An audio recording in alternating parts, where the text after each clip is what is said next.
Dolls. Dregs of August are underway. We cannot stop the wrath that August is rotting. Drifted away like a bottle of wine. August is drifting away like a bottle of wine that you shoved in your ass as just a fun experiment and are now in the hospital dealing with the aftermath. August drifted away like a bottle of Kamchatka. What's that? The worst Russian cheap vodka you can get. It's like Popov. Kamchatka? Kamchatka. You never had Kamchatka? It's not. I swigged it as a child, as a teen.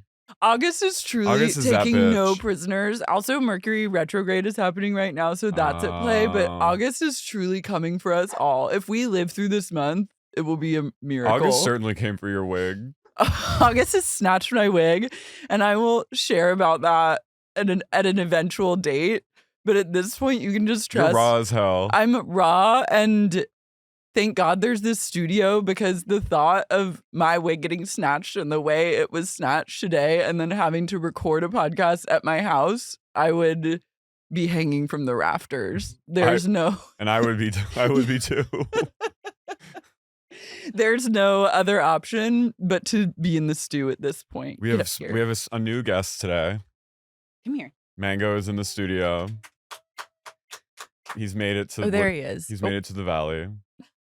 Yeah, Mango's here. Tonia's here. Tony's learning how to settle into studio life. Mango's taken to it quite well. Yeah. You have a firm iron grip on his harness. Yeah. You guys have not heard Carey go, Mango, come here, baby. But he will do that. I will. Someone commented on the Stew Instagram post. They were like, I'm going to really miss like Lara scolding Mango. And I was like, you think we would go to a place where our dogs aren't welcome? Also, when we were on tour, a listener genuinely said with concern that she was worried that you were too mean to Mango, or like that you. No, she thought that I hated Mango. And you were like, what? I was like, no, don't worry. A true sign of love is that I feel comfortable enough with him and you. If I felt that you hated no. my dog, I simply would keep you away from him. If I hated any dog, like truly had hate in my heart for a dog. I have hate in my heart for one dog. Which dog? My neighbor's dog. Oh, the dog. But they're gone. She, I don't know where she went. She drifted away like a bottle of wine. She might not be here anymore. I think she was sent to a home, which I think the whole building was relieved. Everyone, I had some people in the Patreon being like, you're being really hard on this old woman. But the entire building, every person I've talked to. She was hated by many. She was reviled by all. She was the town witch. She was the witch of the building. She was Heckety Peg. Mm-hmm. She was a strega. She and her stupid little dog. But that's it. Yeah. No, I can't even think of a dog I hate. Yeah. So that's good. We're so happy to be here, though. Yeah, we're psyched. I'm happy that people are really excited. Me too. Someone said it's giving Chelsea Lately. I love that. It's late night TV in the best of all ways. It's downtown LA, baby. Someone said pampas grass on a table, and I said yes. Also, downtown LA, where no one ever goes. No one goes. You think LA... A true dead zone. You really think, like, when I was not yet living here, I thought LA was this, and the ocean was, like, lapping at the skyscrapers. I literally thought it was. You said it's Dubai. I thought it was like Dubai. I thought it was Santa Monica with downtown. Certainly not. No, and then I realized, downtown is a no-fly zone. Yeah, it's just like an avatar. Except for like weird straight people. Except for weird straight people that like to get pegged secretly. No, I know that life. You're living that bondage. There's an insane army of Swifties marching in the streets of Poland. In Warsaw? In Warsaw, outside of her concert, a bunch of girls linked arms and began a march. And I said, honey, in this day and age. Look at all the people watching, kind of. It kind of looks like the Blob. I like this girl who's in the shorts in the front, who's just kind of giving up and walking away, defeated. I know, they're like, do I join? She goes, are they gonna like trample me? Like, what happens if are they gonna just like a school of salmon like swim around you? I thought at first that they were doing like DCC high kicks, like they were gonna get into that. Look, someone's running. Oh, they're running to join. Oh my God. They had kind of a flop entry though, because then their side sort of gets like waned. Did they march into the stadium or they're just marching in the streets?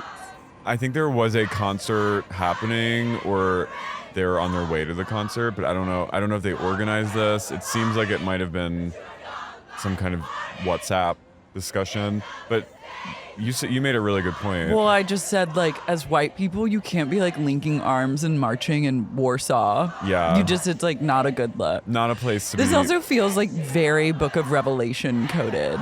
Like, I feel like whatever the apostle who was like writing John about the Baptist. Yeah, I feel like this is like Revelation. Maybe he saw this. I think this is. It does feel. It feels apocalyptic. Oh. There's like there's hundreds of them. Thousands. Taylor could really get these people to Jonestown if she wanted to. Oh, totally. Like if she could start a civil war. Yeah. Like she could be like, head to the meet me at We Ride at Dawn. Yeah. And there would be. She could insurrect and it would go like way better for the insurrectors than it did for like the Trump insurrectors. The idiots who scaled walls when they didn't need to. Yeah. No, and there would be no like Jan 6 prisoners because they would all be. They all look the same. And they would be. They would have taken over. Yeah. I'm afraid of this. Me too. Horrible news. What? Bucca di Beppo has filed for bankruptcy. The Bucca di Beppo venture is over. Is coming to an end. Well, they're closing 13 locations. In July, so that they've already done it. This is in response to them closing 13 locations. Okay. They've filed for Chapter 11. What does their president say in a statement? Strategic step for a strong future. While the restaurant industry has faced significant changes, this move is the best next step for our brand. He's enthusiastic to enter the restaurant's next phase. What is that? Of just closing online? Of just putting a lot of people out of work, but having like one Bucca di Beppo venture. The big question on everyone's lips, though, is will the Capri room be? Will the Capri room cease to exist? I feel like Bucca di Beppo Encino probably does good business. Do you think when Dorit got this news, she had to take a minute? Yeah. She went outside to smoke. She had like fingerless gloves on. PK. She had biker gloves on and like and a cig. And a look, a leather look. A high pony. And she went, oh, she didn't call PK. They're divorced. They're divorced. Right? I think PK and her are separated. Well. Which makes sense. Mm-hmm. Speaking of bankruptcy.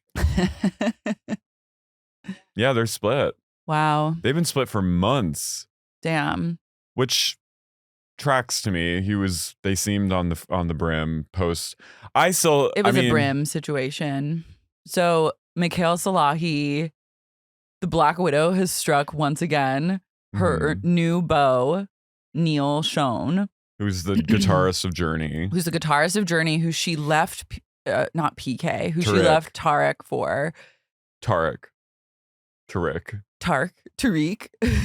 as some know him and call him. His bandmate. Jonathan Cain. Yeah. So Jonathan Cain, the other big Journey guy, is suing Neil Schon for saying that his spending got out of control. He's like,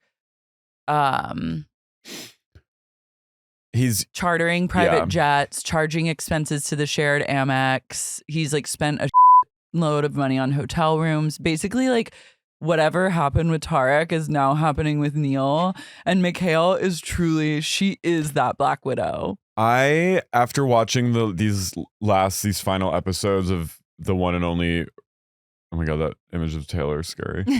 One and only season of DC is how evil she is. I kind of respect it. We don't often get to see women in a position of being like the master manipulator and like get everything they want. Wait, can you go down? Sorry. And bleed a man dry. And so while I 400,000 in a single month. Holy shit. 10,000 per night for hotel rooms for him and his wife. During their most recent tour. 10,000 a night? I don't even know what hotel rooms cost 10,000 a night. There always are. 400K in a month is wild. If you gave me a 400K challenge, I could do it. I mean, what's Sutton's alimony that she gets? 300K a month? I don't remember. I think she gets 300,000 a month. Love that for her. But that is. We don't know if she's we don't know if she's spending that much money a month. But she's getting it.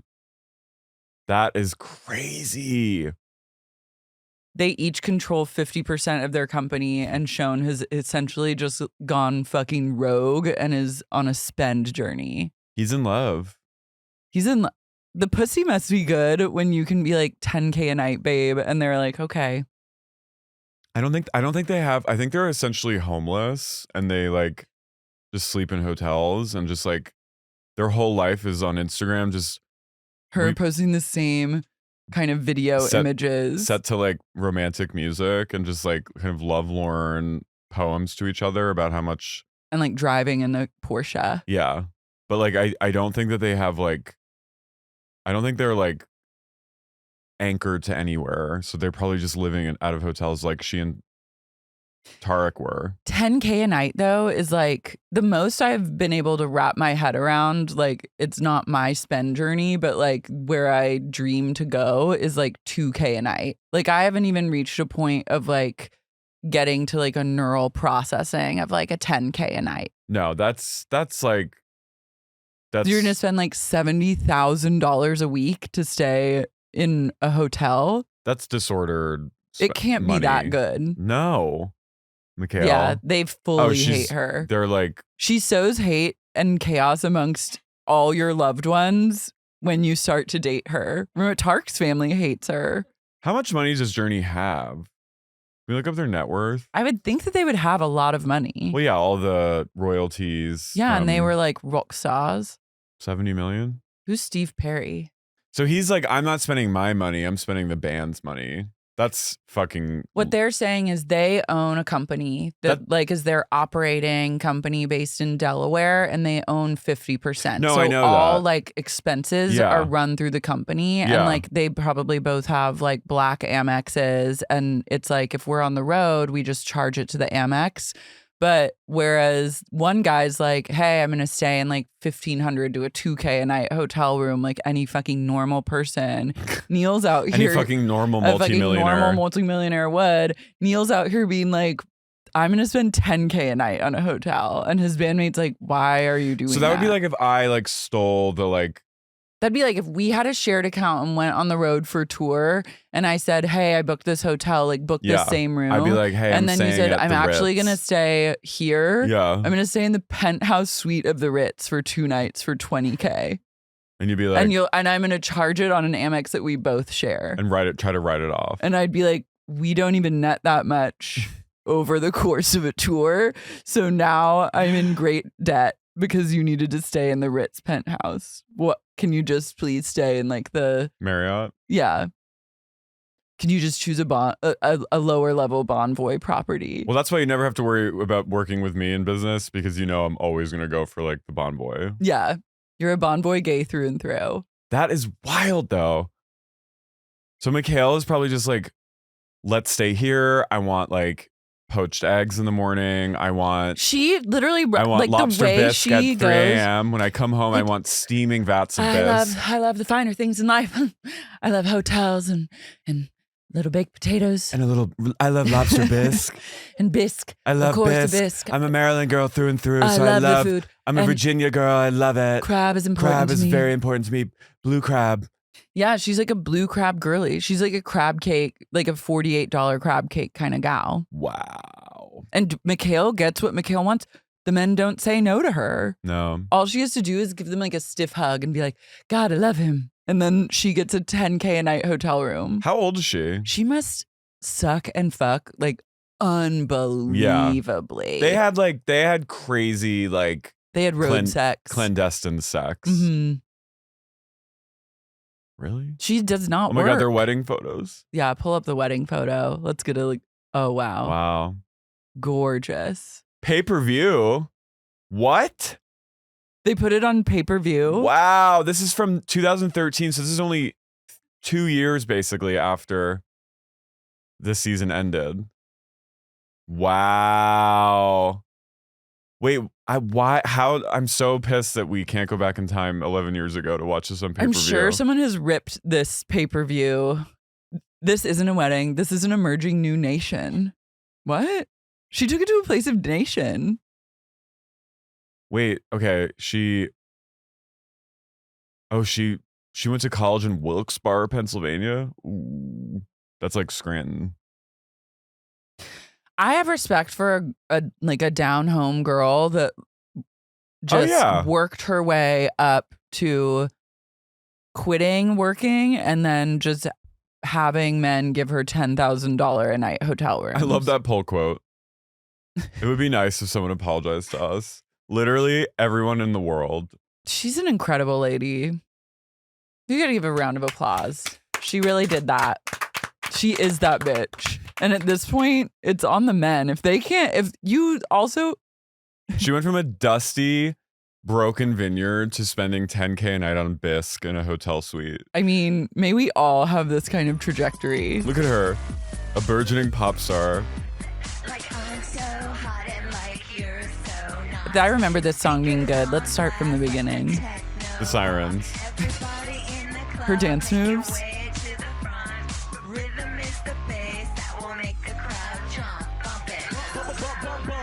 This is Charlie. This is fucking Brat. It is. It's indie sleaze. This is the Dare. It is. Who's that queen? Why? Look at his little shorts and high socks. Looks like Prince George. He's wearing like a Rick Owens skirt. Was this post Tarek? Probably. Yeah, this is right after the season of Real Housewives. This is us on tour. This is us during sound check. It is. This is the vibe I bring to sound check, is like a stiff. I need to wear that outfit that she's wearing. You do. I'm obsessed with her lack of stage presence. Yeah, just going. She's going. Yeah, but here's the thing. Neil Sean saw that and was like, I need her. Oh, they were already fucking at this point. He was like off stage, like being like, baby, you were. She is like a giraffe. I love. He just goes, uh-huh. Look at these. Let's hear it for these ladies in the back. They're upstaging her. Salahi. Rhythm is the bass. Does she go by Michaele Schoen now? I don't know. Oh my god. Should we just get into this episode? This is a cool song though. It's definitely the most like innovative out of all the Housewives songs. Mm-hmm. I can't believe how long this lasted on KTLA. Is this on KTLA? No, it's on NBC Miami. Animal. This is so long. Oh my god, long. it's like a 6-minute song. What do you think the news anchors were doing during this? They were probably enthralled. Look at her heels. She's wearing like literal drag queen shoes. Why do her shoes look so giant? She has like size 16 heels. She can't even move. Look at how giant they are. I love. That looks like Charlie XCX behind her. What if it was? Is that FK? What if one of them was FK Twigs? It looks also like Olivia Wilde on the bottom right. Post Prince. All the girls. Where's she going? The sirens kill me.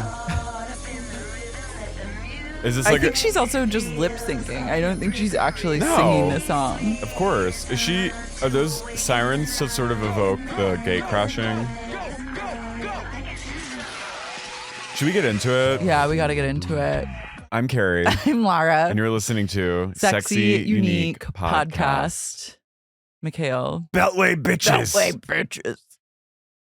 So we're on episode 8. Episode 8, where shit starts to go down. I said we are so back in DC. We're so fucking back. Wait, we also have to talk about Paul and Lynda coming to our show. Guys, I'm sure by now if you're listening and you followed along on social media, some of you might not. Some people didn't know that. I told some people about it who I thought would know and they didn't know. So it was a huge coup. Some people live their goddamn lives outside of our tour. Online. Some people listen to the pod and have no idea what we're doing other than that, which is their choice. Paul Wharton and Lynda. Wait, pull up her last name. Because we can say it. It's just a toughie. Accretion. Accretion. No. Maybe. Yeah. Or kill. Accretion. Lynda Urkelician. Lynda Urkelician and Paul Wharton, the iconic Paul Wharton, came to our live show in Washington, D.C. Paul reached out. Sorry to interrupt you. Paul reached out to me or us on our social media on the shared Insta account and was like, such a fan. I saw you guys are recapping DC. Thank you so much for like giving awareness to our show. And I was immediately, and it happened while we were in DC. And I was like, the timing of this is unreal. But also he's really savvy and probably saw that we had a show coming up and was like trying to finesse it. But I love that. No, I love it too. Because I was like, ask him if he wants to come on. Like, obviously no pressure. But then he totally came on stage. He was an absolute star. He tried to get Mary to come too, but Mary was ironically in LA. Mm-hmm. So he got Lynda to come. And they came backstage before we went on and they brought their friend who was this really nice woman. And they came in and Paul was they were both stunning. They have not aged a day since 2011. Paul is so tall and just like this, like a superstar. I was absolutely positively gagged. Me too. I was trembling. Lynda is just this tiny, gorgeous, stunning, like, I forgot my entire life leading up to that moment. And then when I was watching this episode, I was like, I literally should have been like, I also am a pug owner. Like, we are the same. I was like, we share many similarities. But I forgot everything and was just like feeling blessed and basking in their very presence. So they came on stage at the end and I was like, they were right in the front row. They had reserved seats for them and they were right in the front row. And I kept looking at some of our more like salacious moments or vulgar moments and to see Lynda's reaction. And Lynda, because she's like this poised, elegant woman. And Paul was just like, every so often I would hear Paul go, ha, ha, ha, ha. And then he came out at the end and they did like a whole bit with us and it was just so incredible. It was amazing. So we really feel like we made it in that moment. So Lynda is doing a modeling casting for a designer from Bucca, Burkina Faso. Burkina Faso, which is a very tiny country in Africa on the west coast. And Burkina Faso is like a major player in these next two episodes. But she's casting, they're going to do a show at Union Station, the train station in DC. They're going to do like a whole fashion thing. There's a designer from Burkina coming to town. It's part of some diplomatic relations, all going down. And Lynda is in charge of casting the fashion show. And so we now see. She's very disappointed with one of the men.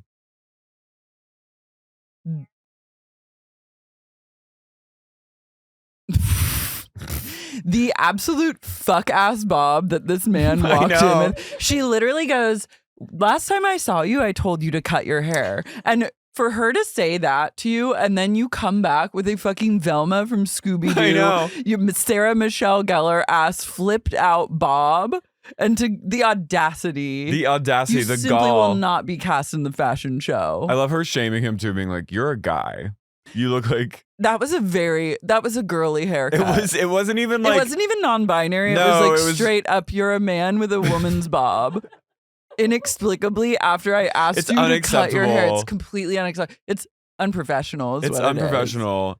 And so she's like, you will not be engaged in this. And I doubt he will ever be called in for a casting again. I love that someone from the Burkina Faso embassy is just there helping judge the models. And I loved her being like having notes. And I was like, she's incredible. I loved seeing all the Burkina Faso agency like representatives at every turn. There was one. I was like, God, this show is truly global. Before a show could be global. It was like this is the most global a show's ever been. This was like a time of like pure like global relations and unity. And to think that we could have been brought together, like what global relations could have been healed by Lynda's agency in Washington, D.C. Like, I would even argue that we might not find ourselves in this pickle in the Middle East had RHODC gone on and on. Think of the fashion shows. Also, one of the male models had full-on Michelle Carter brows. He did. I was like, but they were gagged over him. No, he was gorgeous, but I was like, whoa. He had a thick brow. Michaele says, Lynda is very much a bully. In her world, she has no rules. No rules at all. Michaele, you're a hater. You're a hater, and you couldn't hack it in the modeling world. You could have been a model. No, she couldn't have. I think she could have. Stacey and Jason. Stacey's in a place of let's research mama, and she is now reaching out to the son of her biological mother on Facebook. And her half-brother. I feel slightly at odds about this because I'm like, is the kid, how old is this kid? I think he's an adult. You think he's over 18? Yeah, I think they wouldn't have reached out if he was a child. Yeah, I was just like, is this a minor? No, I think he's like probably in his 20s or something. He's basically her half brother, who's white, doesn't know that he has a full sister who is black, and so they're like the mom is literally this fucking bitch mom. I hate her so much. I know, she could have really avoided this entire situation if she just like gave up the goods. But I'm also like, someone needed to deeply advise Stacey on her outreach message because it sounds like spam. She texted this guy, she wrote it, and she goes, Jason, read this. And he reads it and he goes, you will not believe the mutual acquaintance we share. Please contact me. I was like, people text me that every day. Just and cut I have to the chase. Junk. Be like, I'm your half sister. I need help. You will not believe. She's like, later in the episode, she's like, he never got back to me. I'm like, bitch, I wouldn't either. Fucking send him the most Why spam are you playing message. coy? This is if you're talking about like revealing to someone that their mother has a whole child that you don't know about, you need to just be like, I know this is crazy, but I am your mother's daughter. Please open this email. Also, please contact me immediately and give me your social security number. Also, the irony about like, like Nigerian messages that you receive on like email are very much like this. It's like the irony of then her being Nigerian and sending this man like kind of a Nigerian spam message on Facebook is like not lost on me. You will not believe the mutual kids. You will not believe the mutual friend we share. Please contact me immediately. I'd be like, no. Delete. Jason jokes that when he's like, I'll talk to him. Just to like gauge what's going on, which I'm kind of like, I think she can talk to him. But he goes, and I'll make sure to sound Caucasian when I talk to him, which made me laugh. Yeah. She was not amused. Yeah. She's stressed. I was like, you should be stressed. That was a horrible message to write to this person. This is also when people really believed in the power of Facebook. Facebook was a powerful entity at that time. Before Facebook triggered a full-on genocide and regime coup in Myanmar. I saw today that Facebook and Meta has been running ads for opioids and illegal drugs. And they are just still running them. Like, and they link like into the dark web, or like they link to places where you can order like DMT online. Nice. I know. They're like just fully letting those slide. Keep it going. Meanwhile, our poster for our upcoming 2 shows are shadow banned. Because we're simply too hot. Mm-hmm. It's actually crazy. I saw an ad that just said DMT spilled out in huge rails of powder with a link to where you could buy DMT, and Meta's like, that's fucking chill. But a poster starring a gay and a girl designed by a gay. With a girl with a bionic leg. And gay with fake abs. Blocked. We simply can't Repressed, get a like. Censured. Mary, Lynda, and Kat get lunch and wine at the Madison on a snowy day. And this kind of made me have some nostalgia for the East Coast. I love an East Coast snow day. Kat is very overwhelmed with how much Charles is away working. Mary is blackout. She's fucking blotto. Entered a full blackout phase of life. Mm-hmm. She's blackout for the rest of this entire series. Kat goes, it's been hard. It's hard writing my book, managing being a mother. She goes, I haven't even had time to watch a TV show, take a bubble bath. No time to read a book. No time to read a book. It's hard to balance it all, Mary says. It certainly fucking is. There's nothing I love more than like a drunk white woman making the most bland statement about whatever it is you're saying that like sums it all up. It's hard to balance it all. It's hard. It's definitely that meme of it's always two idiots going, exactly. Very that. I also admire Kat's commitment to a skinny scarf. Oh, she loves a skinny bangled scarf. Mm-hmm. I love her. It's so hard to be writing this book. Charles, take a bath. Do anything for me. Lynda reveals to them that Michaele was never a Redskins cheerleader and also never a model. She said that many people have come to her asking if Michaele is represented by her agency. And she says that she gave Michaele several chances to like be a model, was like, you're certainly thin enough. Like, why don't you go take some photos and like see if you have what it takes? And Michaele never did it. And she wants to make it crystal clear that she's never been repped by the agency. Mary goes, she's been peddling the lie about the Redskins since 2005. She Mary's says that twice. Obsessed with 2005. I know. That was her best year, the Bush years. She's in a place of like 1999 to 2005 was Mary's golden age. When Michaele was just working the makeup counter at Trish McAvoy. Because Lolly was 10. We fucking had a good back then. Well, it was good. DC felt alive. It was during the war. It was a little scary. And we felt fucking simmering underneath was this excitement. And it's gone now. And that's fucking sad. And it's hard to balance. It's hard to balance. Like, okay, you know, I'm so happy we have a president who's like cool, but like, I don't know.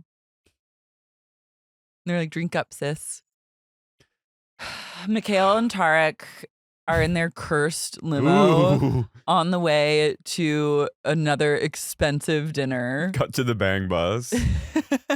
Michaele and Tarek, these scammer asses are going to the chef's table at this incredibly... At the inn at Little Washington, which I was like, I would love to go there. Wait, sorry, can you go up? I'd love to go there on a beautiful date. Michaele goes, remember our first date? Tarek goes, remember on our first date in the country? Michaele goes, yeah, I ordered a plain grilled chicken. I wasn't really into eating then. I go, girl, you still aren't. Yeah. She's peddling this. She goes, taught me all about cuisine and food and enjoyment of food and wine. And now I love it all. I eat it all. And it's great. She goes, he taught me how to just do the thing and not be afraid of eating. Do you know who she actually reminds me of very, very much is Valerie Cherish. The way that her kind of speaking cadence and like rhythm is very, and like her awareness of us watching her and her performance for the cameras as though she's like fooling us. Yeah. Is very Valerie. I think Val has way less rage simmering beneath her and more I mean, they have the same level. I think that's the same. I think Val is filled with rage. No, she is filled with rage and desperation, but I think Michaele's mean. I don't think Val is at her nature mean. I think Michaele is in her heart a mean person. I have her number. You have her number. You I think she's Val incredibly is cruel. Angry at the lot life gave her as a woman in the fucking horrible industry. But I think deep down, she's a good soul. I don't think Michaele's a good soul deep down. No, I think Michaele just wants whatever she wants. Yeah. And will do anything to get it. But they do share that. Val is also like completely will step over the bodies to be famous. Yeah. So I think that they share a lot of similarities. He helped me just learn how to do the thing and eat. And just eat now every day. Now just every love day. Food. Now every day I actually eat. Every day. It's just food for me. Yes. So back at the girls' gossip dinner, Lynda reveals that the Oasis winery has filed for bankruptcy. And then it cuts back to them at their like chef's table dinner where they're seated with friends. We never learn who these friends are. Wait, but I also love Kat being like, she's such a woman of the people. She's like a British pensioner who's like anti-Thatcher. She's like, why can't they just be honest about how hard life is, just like the rest of the planet right now? She's like a full like recession truther. She's Comrade Kat. Yeah, she is. They sit down and are served the first amuse-bouche on their meal, and Michaele, but just like little tiny fingerling potatoes covered in caviar, and Michaele goes, oh look, a little baked potato. Will you look at that? That's amazing. Yeah, these two weirdos who were there with them. Michaele goes into full performative wife, but it's like stiff wife, where she goes, oh God, 20 years together. What's the secret to that marriage? And the guy, random husband, is like, our secret is just that, we're best friends. We're just best friends. Oh, that's what we are too. Oh God, I love my husband. Oh, I love him. And then gives him a stiff hug. And then Frank goes, he's drunk too. And he goes, what are your plans for the future? And she goes, travel, loving my husband. Holding up a wine. Cheers. Oh, look at that. Tarek goes, look at the body on that wine. It's like, you are both peddling lie after lie after lie. I know. The lies. Tarek and Michaele are planning to go to the Indian state dinner hosted by Obama. And they claim that they've been working to improve American and Indian relations via polo. Because they said it's the only sport that they have in common. Okay. I was like, okay. And he's basically like, we're gonna save whatever's happening in the conflict between India and Pakistan. It can be saved by polo. And in the American relation between India and America, polo playing. I was like, India's like doing better than America right now. I mean, I don't know if your polo team is going to make that much of an impact. But no. He claims that because of that, they're now like on the White House VIP list. Oh no, they're on the they're on the America India task force team and are like going in to save the day. And Obama's like, please, I beg you, come to the state dinner. They're texting with Obama like on a daily basis, sending like memes and like YouTube videos, because this was the era of like funny YouTube videos that you would send back and forth. Yeah. And so Obama's like, please come to this state dinner, LOL. She goes, fine, we'll come. Lynda has the meeting with at the Burkina Faso embassy. And she is a professional through and through. She should be a spy. Yeah, she'd be a good spy. She'd just be a good, like, not like an assassin, but like just a good, like, tea. She gets the tea. Mm-hmm. Yeah, Burkina Faso is like... This educated me. They've had a tough period, but they're really trying to like... I think that's still tough. Yeah, but I think they're, in this moment, they were trying to really improve, like, their standing with America and like in the world. And Lynda's very moved by that because they're so impoverished. Yeah. So she meets with the ambassador's wife, who's incredibly chic, only speaks French. Yeah. It was like slay. She just kind of listens, barely opens her mouth. And when she does, French pours out. And then a translator is like, this is what she said. And then everyone's like, love this. Clara, the designer, offers Lynda a free outfit for the show because Lynda's like, oh, I'd love to wear one of it. And she's like, no, I'm going to buy it. And Clara's like, okay. I love that. Like, she should. She's like, get your checkbook out then. Oh, yeah. I'm sure she bought it. Cut me that check. Kat and Charles, this moment, the exchange that they had in this moment, I said, it's over for them. Oh, it's Jover. When you get to a place of this is how you greet your partner when you come in to a room that they're in, you go, how are you? Good. How are you? Fine. Thank you. That's the end. Your divorce is around the corner. So Kat she brings her little glass of Merlot and her inbox is not yet full. And she comes in and he's like, well, we got the White House Christmas party coming up. And she's so excited because she's never met Obama. Charles has like gate kept Obama from her for 2 years. 2 years of dangling Barack Obama in front of Kat. He's been like, he was on the campaign. Like he knew Obama before he was president. He took that iconic photo of him like about to go on the inauguration where he's like eyes are closed. Like she goes, remember that photo you took? Please print it out. I would love to give it to him. I was like, doesn't he have it already? I feel like he has it. Charles could not be it's very Kelsey Grammer with Camille. Mm-hmm. When she's at his play and he goes, I'll see you much later. But she goes, Obama, she goes, I know Charles is bored of almost senseless with stories and tales of me. He knows all about me. He must be so excited to meet me. He probably was a little bit. I don't think Charles has told him about her. I don't think Charles like sits around and shoots the shit with these people. But I love like the president of the United States. Barack's like, hey, how's that lady that you're seeing? How's that broad from England? You still piping that broad from England? And Charles goes, yeah, like you wouldn't believe. You still putting that uncut sausage in that English rose? And he's like, yeah, mate. How's that old broad from merry old England? She wife you up yet or what? Yeah, that you broke your family. How's the old ball and chain? How's the old ball and chain that you cheated on your old ball and chain with? Yeah.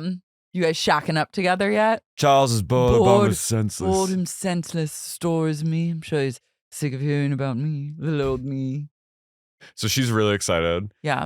She's going to go to the holiday party. Stacey and Jason they're kind of giving Go Girl Give Us Nothing this episode. They're just at the computer the whole episode. But they're also now reflecting on the message. And Stacey is so distressed. She's like, he has not responded to, you will not believe the common relative we share. Please contact me immediately. I forget, did they ever say like, maybe I should have phrased this differently? I think she might have. I don't know if they did. They were like miffed at why that statement would not get a response. Yeah. But this is like Facebook. Social media still was sort of newish then. Facebook messages. Yeah. But you can't be like vague like that. This was the era. Vague promising. This was the era when like Gen X and Boomer parents were like reconnecting with their high school sweethearts and like having emotional affairs over Facebook message. True. No, seriously, it was like a thing. But also if an older person sends you a Facebook message, like I'm thinking of like even spam emails that I got in my 20s when I was like in college or whatever. Like if someone that's like visibly 10 years older than me sends me a message, you will not believe the common relative we share. Please contact me. I would immediately delete it. Yeah. I wouldn't even think twice. I would think it was absolutely fake. I'd listen. You would? Yeah. You'd fall for it? Hook, line, and sinker? Mm-hmm. Like an old man reaches out to you. Well, I'd be like, why is this old man reaching out to me? You'd be like, who is it? Yeah. They're like, click this link to find out more. I mean, if there was a link involved, I'd be like, no. But if they just had like a good enough tagline is all it takes. I love that. Lynda and Ichiban are hard at work. Ichiban is a true 1,000. He's millefeuille. He's a million roles. He's unfortunately doesn't seem long for this world. Pugs of that nature. But the way Lynda looks at him is the way you look at Tony. I know. And then I was like, we're so alike, she and I. Look at his face. He's very cute. His face is almost mango-esque. It is mango. That is his vibe. Oh. He's such a sweet angel. And at one point, she turns to him. At one point, she goes, She calls someone and then she turns to Ichiban and goes, that's how it is with the pug. Mm-hmm. Lynda calls Mary to tell her that Salahis are printed on a no entry poster for the security at the Burkina Faso fashion show. And she's on the beat with that. And Mary goes, good, because I'm bringing Lolly. And that would not be good. I'm like, you should put a fucking no entry poster for Lolly because she's going to steal some things.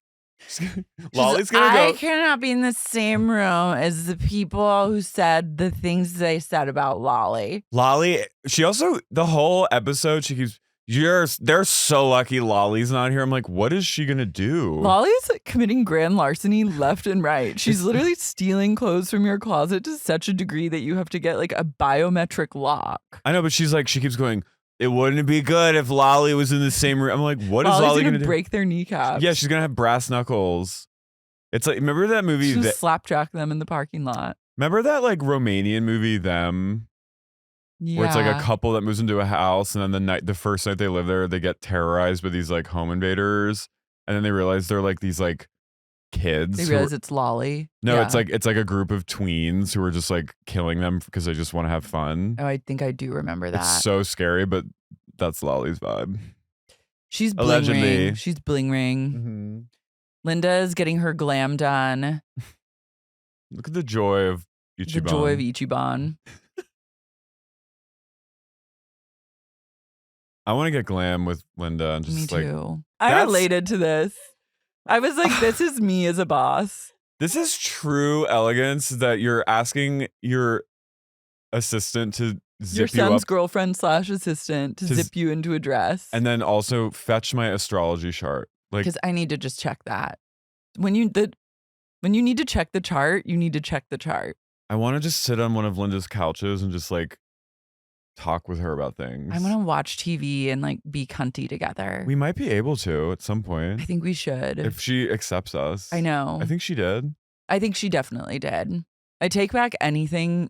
I don't even think I said anything. No, well, really they confronted us about it, and I did say that her agency was sex trafficking, and I take that fully back. And that was a joke. That was also a joke. I don't actually think. No, of course. And they did bring up that we said that she fat shames, but that was also a joke, and she was. But she kind of did. Yeah, but that's okay. I love that. That's I okay. love that. But we made it right. We did make it right. Paul. We're all friends now. Paul's a lawler, but he just wanted to check if we were legit lawlers too, and that we were just kidding. And once he met us, he knew that we genuinely stan them. Of course. Lynda's hairstylist, Ishmael, comes, which I thought I love that name. Yeah, she got her hair tucked into a voluminous chignon. She's just surrounded by gays. I know. She really is that bitch. Mm-hmm. Stacy meets with Stella, a member of the Nigerian embassy, and I truly thought that this meeting was going to go the polar opposite of how it went, because she sits down with her and she's like, look, I'm trying to find my birth father, and you're Nigerian and he's Nigerian. She goes, well, do you know his name? She goes, no. And I was like, bitch, it's game over. And then she goes, but I do have a photo, and shows her. And Stella's like, not only can I glean so much from this photo, but this is like what this man is wearing is like from my village. Yeah. So he is like of my village, and someone in the village likely knows him, which means you are also a villager and my sister. And I was like, holy shit. No, it was crazy. She goes, oh, so he's wearing the cap he's wearing denotes like high status in his village. And she goes, do you know what his people are? And she goes, he's an Oweri, from the Oweri people. And she goes, I'm from the Oweri people. Like, she was, that's in the cap, like, that's in the cap. It was meant to be. Yeah, so it was like, she fully is like, I'm going to find him. And then she did find him, I read. Mm-hmm. And they went and they met. I like that her methods that Igbo were shown people, on... sorry. He's from the city of Oweri. He's of the Igbo people. And she's like, that's my fucking tribe. That's my tribe. Yeah. And you're my sister. That was mind blowing, because I was like, you're kind of going about this in the wrong way with either sending total spam messages to minors or just showing up to the meeting with no name. Yes. You could tell Stella at first was going to be like, okay. Yeah. Like she was like, this is going to be tough. It is a entire country. Then it worked out. It's not just like, it's like when I have asked like Canadians, like, do you know this person? Mm-hmm. But that's not but a good. Then they do, because they always do. We're at the big old Burkina Faso fashion show event of the century, and Lynda has to give a security briefing to the guards, and she's like, "Did you get the pictures? Where you sent the photos of the two people who are not allowed to be in here?" And they're like, "No." She goes, oh dear. Oh dear. Oh dear. Okay. I love the way she handled this. Was incredibly elegant. It is what it is. She just asks them and they go no. And she goes, oh, well, we're going to have to get that printed out because I do not want these people anywhere near this show. And then she goes, all right. You can tell she's pissed, but she's not going to be like abusive about it. And then she's like, many thanks. Yeah. And I was like, I got to bookmark many thanks. And then I came over with a printed out photo of Lolly and said, watch out for this girl. She'll steal the shirt off your back if you're not careful. She'll slit your fucking throat. Joyride with her friends. Yeah. Kat walks in with a horrific fur. I liked it. You did. She swans in, Charles on her arm. She is inbox full in this moment. I love a fashion show. I love a fashion show. Love a fashion show. And then the fashion show pops the fuck off. Everyone is at the Burkina Faso fashion show. They're slaying. David Catania's at the fashion show. I know. Mary... Oh, wait, can you Ted's husband is at the fashion show. All the girls are at the fashion show. Mm-hmm. Kat is seated one seat away from her nemesis, Erica, which I was like, she was an iconic friend of. who she would have been promoted so much the next season. And like this is the kind of beef that you lay the groundwork in the first season that informs like the rest of the show in such a rich and delicious way. Yeah. And we were robbed of that once again. Mary goes, I thought the fashions were so beautiful. The fusion between the African look and very chic look. It was great. The fuck are you talking about? Lady. Zip it. Quiet now. Zip it. Paul and Lynda laugh at Tark and Michelle. Mm-hmm. And I was happy about that. Kat's talking during the whole fashion show, and Erica did not seem pleased by that. Kat's going, why so serious? Yeah. Lighten up, am I right? About the models. She's making like British jokes. I love an aside with Kat. Like I would be down to just like whisper with her over the fashions and like the seriousness. She's kind of the poor man's ab fab. She's kind of a major. Mm-hmm. I'm trying to like track her down. Yeah.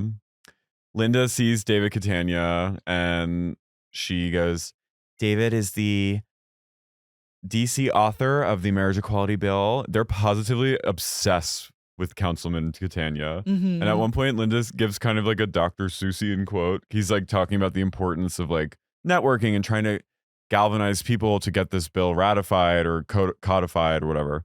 And she goes, if we can make it happen here, it's going to happen everywhere. In DC of all places. Mm-hmm. I guess not, no. And this is back when they were calling LGBT GLBT. I kind of miss that. But Speak to it, sis. GLBT? GLBT. Why'd they change it? Just rolls off the tongue better? LGBT. Or they just wanted lesbians to be like first and foremost? I think they were like, lesbians are getting a raw lesbians deal. Don't get any credit, so we'll just put their Throw initial them in the front. first. Yeah. Michaele she's been getting her makeup done for 8 years at this place. Like it shows footage of her early in the episode, and then she's like still getting her makeup done for the big state dinner. Yeah, Michaele also says, she goes, Lynda's just jealous of me because I'm the hot one. I have more friends. I'm Miss DC. I was like, you have no friends. You have everyone is scared of you. You live on the river Styx.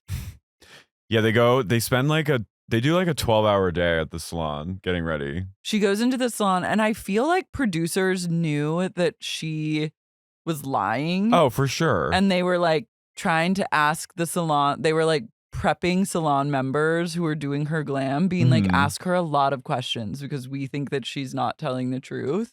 And this will be like great for TV. So she goes in. That hairdresser was a spy. No, I mean, they don't ask those kinds of questions. Are you going to be outside or inside the event? Well, no, but to play devil's advocate, I feel like all these people know how big liars these people are. So they all are like, everyone asks the same thing. Can I see the invitation? Mm-hmm. They want the proof. She meets with this gay who's like, she keeps kissing him, and you can tell at one point he gets like almost uncomfortable. The guy doing her makeup? Yeah, because she keeps going, and he's like, and he's even like, can I see the invitation? And she's like, no. She's getting her makeup done, and the guy asks, and she goes, it's a state dinner, India. So yes, I will be wearing a sari, and I called the social organizers to see if a sari was the right choice, and they did say it was very respectful. And he goes, it's incredibly respectful. And she goes, good. So you know, and you think so too. So that's why I'm going to wear the sari to the big state dinner. And Oprah will be there, and we can all agree she's been incredibly influential for both of us. And like she's just saying things at this point. And then at one point, as mid talking, she just looks up and she goes, God, I love this room. And he goes, she goes, it's so big. It's so amazing that you work here. And he goes, this is the American dream. And she goes, this is the American dream. She goes, Oprah, the greatest humanitarian of all time. Oprah, that Oprah. I'm so excited to meet her. Looking forward to it. He goes, how'd you get this invite? And she goes, well, just from reaching out. It's to reach out and to make relationships even stronger is what we're all about here. So I'm just like dying at her lies. And she knows that she's lying too. There's also like karaoke spinning lights going around. I'm like, this is a P&P room. It's a disco ball. They're doing straight up Tina in this room. I loved her sitting down with her hairstylist, and her hairstylist going, you going anywhere special tonight? And she goes, yes, actually going to a very confidential event. It's a state dinner for India. I know. And Tarek is just in the background the whole time. He's sweating. She's just bald-faced lying. I think she was like, we're going to this dinner and I'll kill you if we don't go. And now he has to go along with it. No, but they're fully just lying the whole, like, it's crazy to watch these two liars. From the start, the moment they woke up till when their head lays on the pillow at night, they're living a lie. So she then is like after her hair is done before the sari comes, there's a big debacle because the hairstylist is like, can I see the invite? And she's like, yes, actually, I'll go get it from the car. Hold on, please. I'll go get the invite. And then she goes out and they follow her out. It's like this cold, like late afternoon, early evening. And the producer goes, what's wrong? And she goes, I can't seem to find it.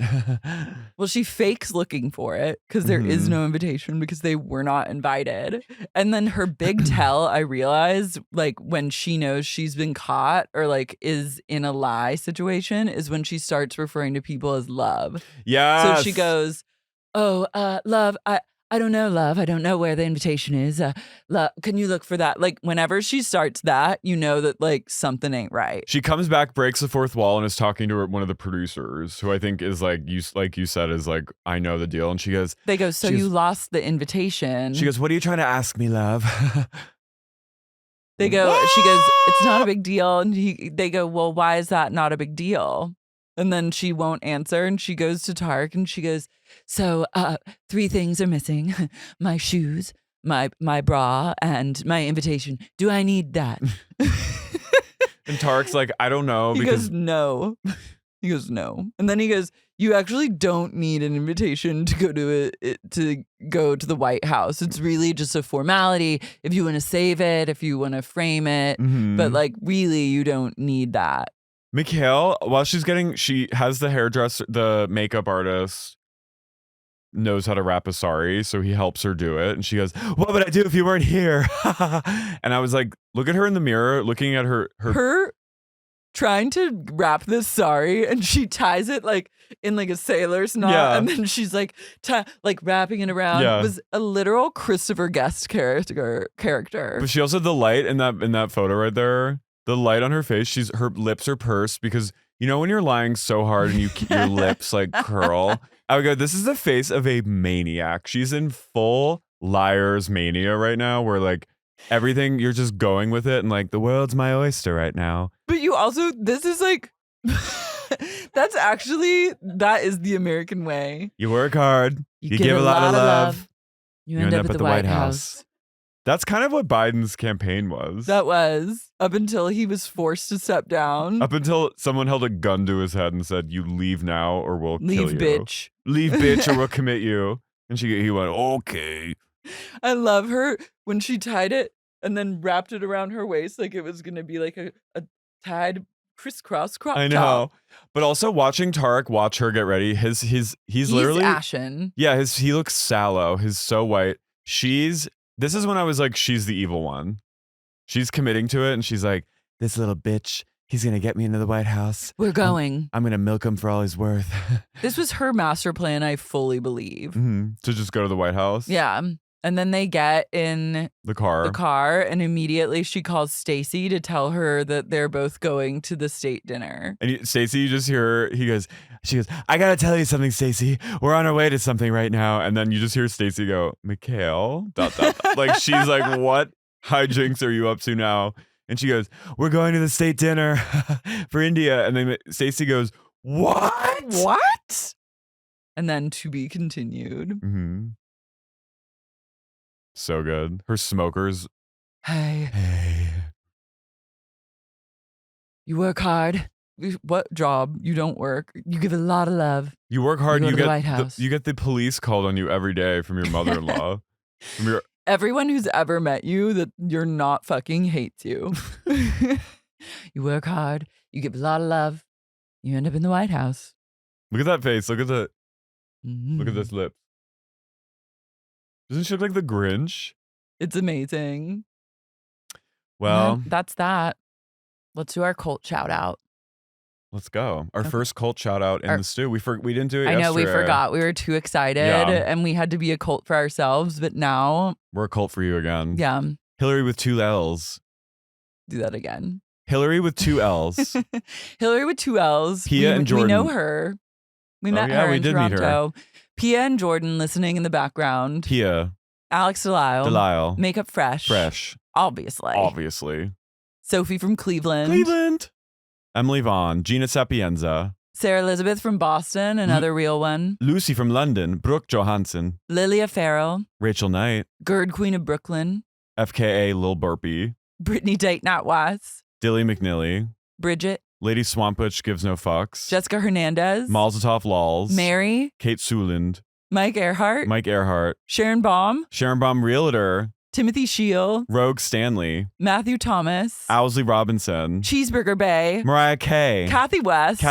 Kip Moore. Hillary from Chicago. Orlando. Patron of the Farts. David from Switzerland. Nixidators. Emily. Kim Lucas. Katie the Sup Lawyer. RJ. Modern Counseling, McLean, Virginia. Jeffrey Pradama. God, you guys are so real for continuing to support. Thank you for allowing us into your homes, into your hearts. And we welcome you into our studio. And thank you for making your presence known at the shows, because it was really always a pleasure to put faces to names, especially of the cult members. And I'm not just saying that because you pay us $50 a month.